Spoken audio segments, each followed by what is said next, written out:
Hello everyone, welcome to my July book reviews. I did read 7 books, and just before I start, I just want a little update on Awesome Books. So Awesome Books is an online bookstore based in the UK, and it's been a great resource for me finding difficult to find titles. There's a lot of UK published books that are hard to find here, or you look on Amazon, it's just so expensive. Even a used book, it costs a lot to ship it, or I can't find it on, they don't have it on Kindle, or I can't find them in the thrift stores or libraries. So I have purchased a lot of books, used books from Awesome Books, and they were anywhere from like $5, $6, $7 Canadian. Then I had there is a shipping cost, but I always used a 20% off coupon with each order, and that sort of took care of the shipping part. And then I went on the other day and I noticed that a lot of their used books were around the $14 Canadian mark, and I thought, whoa, what's going on? And I keep scrolling through it, and yeah, a lot of them are $13, $14, $15 used. And I thought, oh, for Pete's sakes, they put their prices up. So that was quite disappointing. And then I got an email shortly afterwards, and they said that they now have free shipping to Canada. So that, I mean, that does help. And like I said, every time I order, I use a 20% off coupon. I think it's Hello Again, but don't quote me on that. But I'm each order, and I've ordered many times from them, I've always used a 20% off coupon, so that will help. So but still, I'm very glad that I did purchase quite a large number of books from them before these prices went up. But I mean, the free shipping will help. So if you're looking for a hard to find physical copy of a book, then it's still a pretty good resource. But yeah, unfortunately, the prices kind of for used books kind of doubled there. So yeah, I won't probably be using them quite as much, but I'm quite happy with the books I got there. So I will start with the book I'm presently reading, and it's Frederick Bachman, and this is My Friends, and he did the Beartown trilogy, and I read the first 2 books of the Beartown series, and I gave both of those 5 stars, and I'm hoping to read the 3rd book this winter. And I also read Anxious People, which I didn't like quite as much, but it was still like a 4-star read. And so this is his most recent release, and I have probably about 100 pages left, and I'm absolutely loving this. It is a 5-star, but yeah, it takes place on 2 different timelines about these teenagers who are growing up. They're all 14 years old, and all the issues that they're going through, and a tragedy that happened that summer. And then in present time, it's this woman who just wants to meet the author of this particular painting, and it's just so good. He really does excellent books about ordinary people under very difficult circumstances and how they react, and it's just such good books, these Frederick Bachman books. Alrighty, so I will start with Abby Jimenez, Just for the Summer. So this is the 2nd book of hers that I've read. The first book, I think, was Part of Your World. I think I gave that a 3.5, but I'm not a big romance reader. I did like how she gives each character challenges to their relationships. It's never an easy thing. There's always barriers and challenges to their relationships. So that part of it I don't mind. But this one I give a 4-star to. So it follows these 2 people who, it seems like there's kind of a pattern in their lives where if they break up with someone, that other person ends up finding their soulmate and getting engaged or married, and it just seems to be happening over and over. And I think it's Justin, he goes on this Reddit thread and says, every time I break up with someone, they find their true love after. And is it Emma? has the same situation. So they finally kind of start communicating, and they said, you know what if we get together, just go out for a few dates and break up. Maybe we'll find our true loves and break this curse or whatever. So, yeah, I really like how she handled like mental illness in here, and how childhood trauma, abandonment can really affect our future relationships, and we may not even realize how much things in the past are affecting our future and our future relationships, etc. And he has challenges. His father died a while ago, and then his mother's going to prison for fraud, so he has to look after his 3 younger siblings. And then she's a traveling nurse, and she never stays in one place for long. So there's a lot of challenges, and a lot of psychological things that they're dealing with, and just those challenges. So I really like how she handled that, and the romance was pretty good, actually. So I do give that a 4-star. I actually really did enjoy that one. And the next book was Jasper Ford, and this is the 4th bear. And the first book was The Big Over Easy. So these are just such humorous books, and which I really needed in the month of July.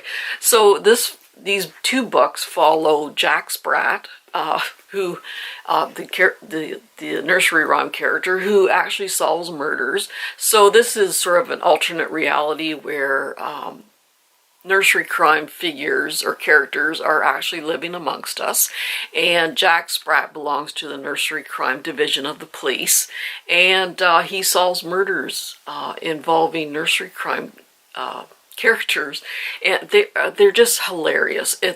They're a very clever type of humor. The play on words and the puns, and how he incorporates the characters, the nursery crime characters, into everyday life is just, it's done so well, and I laugh out loud when I read these books. So The Big Over Easy, Jack Sprat and his partner Mary, quite contrary, are investigating the murder of Humpty Dumpty, and you can see the autopsy picture of Humpty Dumpty with all his cracks, and there's a bullet hole in that. And then this one follows the 4th bear. So they're investigating this murder, and it does somewhat involve the 3 bears, and there's these bears in this community, and Gingerbread Man, who is psychotic, that's his mugshots, has escaped from prison. So they're just so funny and so well done, and there's actually a fairly decent plot with these, and yeah, just the way he incorporates these characters is just so well done, so well done. So I give this like a 4.5 stars. They're just so well done. And I don't think there's any more books in this particular nursery crime series, but I do have some of his other books, and looking forward to reading those. And this is City of Mass by S.D. Sykes. This is a Summerhill Manor novel. This is the 3rd book in the series, and I just absolutely love this series. It takes place in the 13th century. It follows this young man. He was in a monastery. He was the 3rd son of this lord, and usually back then the first son inherited the property, and another one became a knight, etc., etc. And because his father and 2 brothers died during the plague in the 13th century, he was taken out of the monastery and became the lord of the manor. So in the first 2 books, he does solve some murders, and it's very atmospheric. You learn a lot about life after the plague and how people dealt with so many deaths and going on. And this one follows Oswald de Lacy. He's the Lord of Somerville, and his mom, they're in Venice. So it's a little bit different from his first two books where he was solving murders on his estate. So he is sort of fleeing, I guess, England because of something that had happened. And eventually we do find out what happened and why he left England. But he's staying with this very wealthy merchant in Venice. And I just love the atmosphere and the setting because I went to Venice last year. When we went to Europe, we visited a few countries and we went to Venice, and it's just a gorgeous, mysterious, wonderful city, and to be able to read about it again, I really enjoyed that. So the merchant who he's staying with, his nephew is murdered, and Oswald investigates the murder. So yeah, there's just, I love history books. This takes place when Venice is at war with Hungary, and just the atmosphere of Venice and the setting. I do really like the characters, the mystery. It's just such good reads. I think I gave the other two a 5-star, and this is getting a 5-star also. It's just a very all-round enjoyable read. And then this is by Susan Wiggs. This is Welcome to Beach Town. So I have read a couple of her other books, The Lost and Found Bookshop and Family Tree, and I really enjoyed those ones. This one, it was okay. This follows Nikki, who has grown up with her father in Alara Cove, which is a California beach town, and many surfers from across the world stay at this beach to surf. And her father runs this trailer park with all these Airstream trailers on it, and surfers from across the world stay in these trailers. So her mother died when she was young. Her father is, well, he's a little bit negligent. He wasn't around too much with her growing up and that sort of thing. And then she gets a scholarship to this academy that's close by for wealthy families, and she happens to get a scholarship. And something happens on graduation day, and the course of her life has changed, and she marries this other surfer, and they're quite young, and the next 10 years or so they're doing competitions around the world. And tragedy happens. She comes back and helps her father kind of save this trailer park when they're threatening to close it down. So yeah, the main character was a little bit infuriating for me. She just made some really interesting decisions. And I don't know, it just didn't click with me like the other books. It was a fun summer read, but yeah, it just didn't quite click with me. I give it about 3.5, just not my favorite Susan Wiggs. And this is the fourth book in the Max Tudor series, A Demon's Summer by G.M. Malliot. The first book was Wicked Autumn, and then it was A Fatal Winter, and then A Pagan Spring. So I think the next book in the series takes place in the fall. Oh, I can't read it from here. But this follows Max Tudor, who used to work with the M15 as a spy, and he became quite disillusioned. His partner was killed in the line of duty, and he decides to become this Anglican priest in this small village in England. And because of his past, he does help solve murders. And this one takes place in a convent. So all these nuns sort of run this convent fairly independently. They have a lot of businesses and that sort of thing that they run outside the convent. And the bishop asks Max to go to this place to investigate their financial dealings. They just some suspicious things kind of going on with the finances, and also this particular lord who lives near this convent had purchased something there, and he got what sounded like food poisoning, but he goes, oh, I was poisoned on purpose and all this. So Bishop goes, just go and stay there for a while, just figure out what's going on. So probably it wasn't till about 2/3 of the way through there was actually maybe a murder. The Lord is found in a well, so they don't know if he was pushed or if he had a heart attack and fell in. But the rest of the, like 2/3 of the book is basically him going around and talking to the nuns, and we find out the backstory of many of these nuns and why they went into become a nun. And so yeah, this is probably my least favorite of the Max Tudor series so far. Just not a lot happened other than him just talking to people, and you're like, okay, what's something going to happen here? And then the reveal, he brought everyone into this room. There's a lot of visitors that were visiting the convent at the time. He brings everyone in the room, and it takes like 20 pages to reveal who the murderer was. So, yeah, it was my least favorite one, but I will continue the series because I really do like it. But I only give this one like maybe a 3.5 or so. The other ones, I think I pretty well gave them all like 4 stars or so. So, yeah, this one just wasn't as happy with that one.